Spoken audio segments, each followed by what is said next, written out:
आज इथं पत्ते खेळून आपण आंदोलन केलेलं आहे. कृषी मंत्र्यांच्या विरोधात आंदोलन करताय, काय भूमिका आहे? विधान भवनात अधिवेशन चालू असताना एक व्हिडिओ व्हायरल झाला. त्याच्यामध्ये एक्का दुर्री तिर्री हरामखोर कृषी मंत्री मोबाईलवर रम्मी खेळत असताना व्हिडिओ व्हायरल झाला. त्याच्या निषेधार्थ म्हणून आज गळ्यात पत्त्यांच्या माळा आणि कृषी मंत्र्याच्या बॅनरला असेल कृषी कार्यालय जिल्हा कृषी अधिकारी सोलापूर यांच्या इथं बॅनर लावलेला आहे. त्या कृषी कार्यालयामध्ये आज येऊन कृषी मंत्र्याचा जुगारबाज कृषी मंत्र्याचा जाहीर निषेध असं बॅनर लावून त्यांचे तोंड काळं करून आम्ही निषेधार्थ म्हणून प्रहार जनशक्ती पक्ष शेतकरी संघटनेच्या माध्यमातून आज त्यांचा 1 नाही 10 वेळा महाराष्ट्र शासन आणि कृषी मंत्र्याचा निषेध करत आहोत. जेणेकरून वेळोवेळी शेतकऱ्यांचा सातबारा कोरा होत नाही, शेतकऱ्यांची कर्जमाफी होत नाही, शेतकऱ्यांना लवकर लोन मिळत नाही आणि वेळोवेळी हा कृषी मंत्री बिनबोभाटपणे कधी म्हणतो शेतकऱ्यांना कर्ज दिलं तर त्यांच्या मुलीचे लग्न करतील, हे करतील, कधी ओसाडगावची पाटीलकी म्हणतात.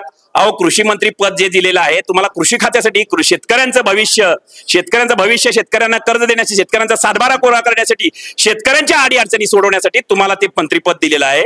असा हरामखोर माणूस जर शेतकऱ्यांच्या विषयी चुकीचं बोलत असेल आणि जर विधान भवनात ज्या त्यातून चांगले निर्णय घेतले जातात आपल्या महाराष्ट्र राज्यासाठी, अशा विधान भवनात बसून जर पत्ते खेळत असेल तर 1 नाही 10 वेळा निषेध करणार. अशा हरामखोराला भविष्यात तुम्ही जर सोलापुरात आलात किंवा जर आम्हाला यदा कदाचित कुठेही सापडलात तर तुम्हाला 100% याच्याबद्दल आम्ही अद्दल घडवल्याशिवाय राहणार नाही.